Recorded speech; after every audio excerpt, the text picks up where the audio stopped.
इथं मी 2 चमचे इतकं बटर घेतलेलं आहे। या ठिकाणी तुम्ही तूपसुद्धा घेऊ शकता। त्यामध्ये आपल्याला ठेचून घेतलेला लसूण आहे तो टाकून घ्यायचा आहे 1 चमचा। त्यानंतर ऑर्गॅनो घेतलेला आहे तो 1 चमचा टाकून घ्यायचा आहे।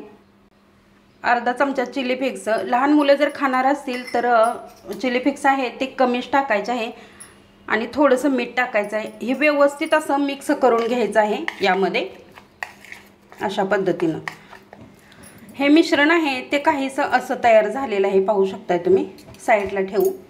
एक पिठाचा उंडा घेतलेला आहे मी, तो जो आहे ते लाटून घ्यायचा आहे अशा पद्धतीनं।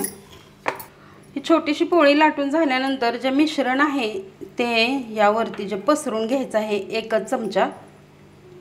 अशा पद्धतीने व्यवस्थित असं पसरून घ्यायचं जेणेकरून सर्वत्र असं व्यवस्थित लागलं पाहिजे हे मिश्रण।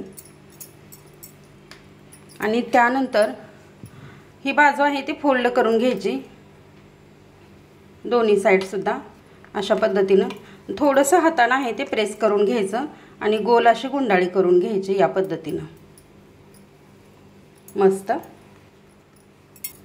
सुरीच्या साहाय्याने थोडासा कट देऊन घ्यायचा आहे आणि हे जे आहे ते असं फोल्ड करून घ्यायचं आहे, पाहू शकता तुम्ही। मस्त त्याच्यावरती थोडंसं पीठ टाकून घ्यायचं आहे या पद्धतीनं आणि हा गोळा जो आहे तो लाटून घ्यायचा आहे। तर हा पराठा आहे तो छोटाच लाटायचा आहे या पद्धतीनं। छान असे होतात हे पराठे। तर पॅन गरम झालेला आहे त्यावरती हा पराठा ठेवून घ्यायचा आहे आणि मिडियम आचेवरती शेकून घ्यायचा। पलटी करून घेऊया। यावरती लाटताना तुम्ही कलोंजी किंवा तीळ काळे जरी टाकून लाटलं, थोडीशी कोथिंबीर तरी सुद्धा चालते। यावरती आहे ते तेल किंवा तूप लावून घ्यायचं आहे आणि छान असा खरपूस भाजून घ्यायचा आहे पराठा। छान लागतो चवीला। आता शाळा सुरू होणारच आहे तर मुलांसाठी टिफिनला किंवा मग ऑफिसच्या टिफिनला सुद्धा तुम्ही हा पराठा आहे तो देऊ शकता। अप्रतिम चव लागते। छान असा पराठा आपला शेकून निघालेला आहे, पाहू शकताय तुम्ही। ह्याच्यापेक्षा थोडासा पातळ सुद्धा तुम्ही लाटून घेऊ शकता। मस्तच त्याच पद्धतीनं हा पराठा मी थोडासा मोठा लाटून घेतलेला आहे, पाहू शकताय। वरतून छान असं तूप लावून घ्यायचं आहे आणि खरपूस भाजायचा आहे। मिडियम आचेवरतीच भाजायचा, फुल गॅस करायचा नाही, नाहीतर करपला जाईल।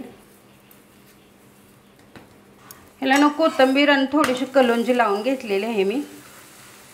चव सुद्धा खूप छान लागते। मुलांना हे टोमॅटोची चटणी किंवा मग टोमॅटो सॉस ह्याच्याबरोबर जरी हा पराठा दिला तर अप्रतिम चवीला लागतो। नक्की तुम्ही एकदा ट्राय करा। तर या पद्धतीने पराठे बनवा आणि मुलांच्या टिफिनला द्या। चॅनलवरती नवीन असाल तर चॅनलला नक्की सबस्क्राईब करा। धन्यवाद।